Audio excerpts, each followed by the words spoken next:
Red book పేరు ఎత్తితే చాలు వైసీపీ నేతలకు గుండెపోటొస్తోందని టీడీపీ జాతీయ ప్రధాన కార్యదర్శి మంత్రి నారా లోకేష్ ఎద్దేవా చేశారు. మచిలీపట్నంలో నిర్వహించిన ఉత్తమ కార్యకర్తల సమావేశంలో లోకేష్ మాట్లాడారు.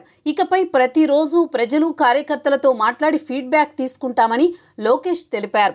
కూటమి సర్కార్ ఏడాది పాలన జూలై 2 నుంచి ఇంటింటికి తీసుకువెళ్లాలని కార్యకర్తలకు సూచించారు. కూటమిలో మనది పెద్దన్న పాత్ర అని సమన్వయంతో ముందుకు సాగాలన్నారు.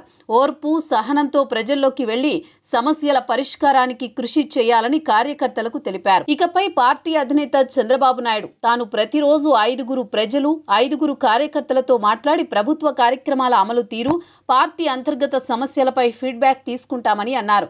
కమ్యూనికేషన్ గ్యాప్ వల్ల కొన్ని సమస్యలు తలెత్తుతున్నాయని, తెలుగుదేశం పార్టీ కోసం కష్టపడిన ఏ ఒక్క కార్యకర్తను విస్మరించేదే లేదని స్పష్టం చేశారు. అమరావతి బిల్లు విషయంలో టీడీపీ ఎమ్మెల్సీలను కొనుగోలు చేయాలని వైసీపీ నేతలు చూశారని ఆయన అన్నారు. కానీ టీడీపీ ఎమ్మెల్సీలు చంద్రబాబుతోనే ఉంటామని చెప్పారని పేర్కొన్నారు. చంద్రబాబు అభివృద్ధి చేసిన జైలులోనే ఆయనను పెట్టినప్పుడు నాకు చాలా బాధ వేసిందని లోకేష్ తెలిపారు.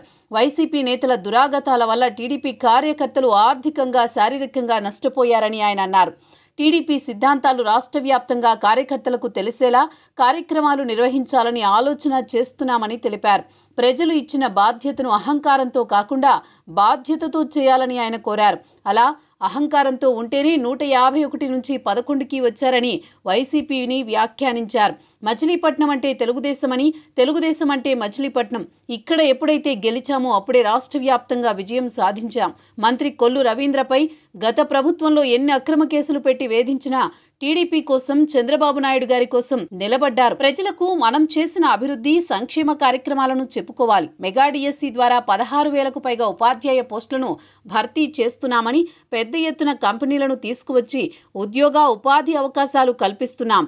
ఈ ఏడాది నిరుద్యోగ భృతి మొదలు పెడుతున్నామని లోకేష్ పేర్కొన్నారు. భూమి కన్నా ఎక్కువ భారం మోసేది మహిళ. వారిని గౌరవించాలనేది టీడీపీ నినాదం. మహిళలను గౌరవించాలనేది ముందు మన ఇంట్లో మొదలవ్వాలి. 50% పనులు మగవారు, 50% పనులు ఆడవారు చేయాలని పాఠ్యాంశాల్లో పెట్టాం. జూలై 5న మెగా పేరెంట్స్ టీచర్ మీటింగ్లో తల్లుల ఆశీర్వాదం తీసుకోవాలి. ఏటా 3 సిలిండర్లు ఉచితంగా అందిస్తున్నాం. ఇప్పటి వరకు 2 కోట్ల సిలిండర్లను అందించాం. ప్రతి 4 నెలలకు ఒకసారి సబ్సిడీ మొత్తాన్ని మహిళల అకౌంట్లలో జమ చేస్తాం.